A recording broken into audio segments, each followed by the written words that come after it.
quite a serious question this morning. Will X, formerly known as Twitter, get banned in the United Kingdom?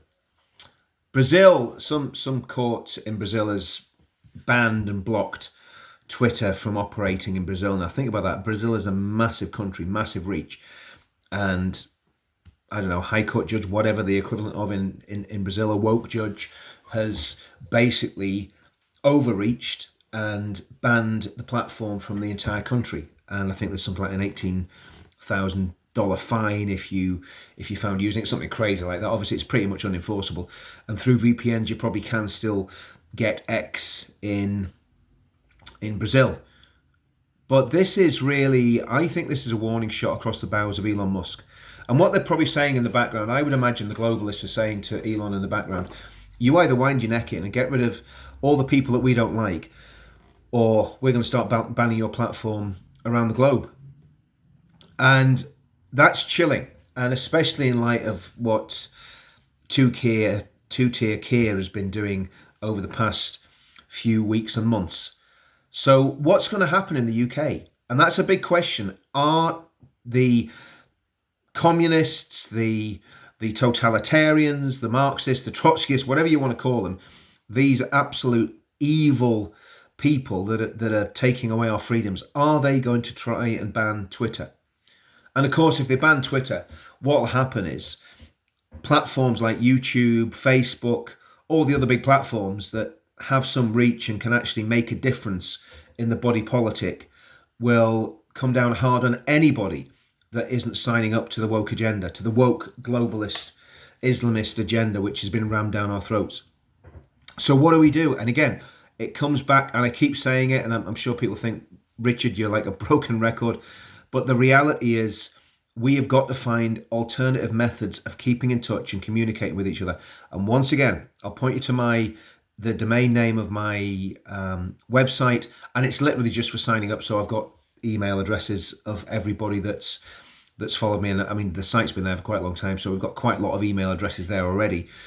But if you want to keep in touch when they take us down, I don't think it's going to be an if, I think it's going to be a when.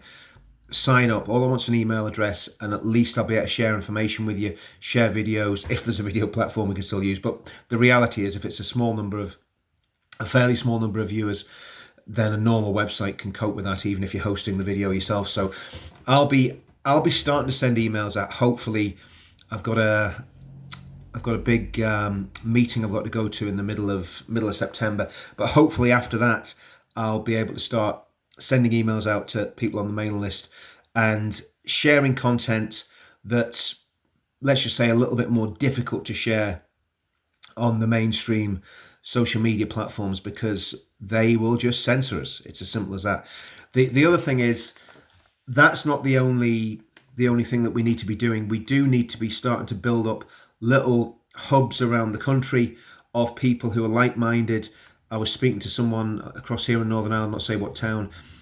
We've got a little bit of a group where I live. There's groups springing up all over the place of like-minded people.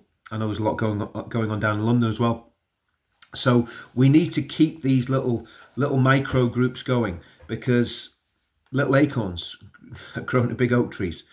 And I think the other thing is in all this, and I keep going back to it, we've got to really keep our eyes on Christ and on Christianity, and nurture our own personal relationships with God. And I'm not saying that in a preachy way.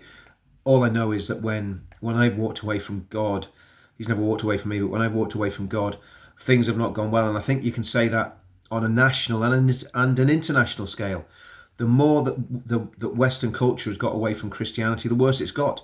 And that's not saying that Christianity is true, or saying that what I believe is true. I believe it is, obviously, but that's not imposing my views on anyone.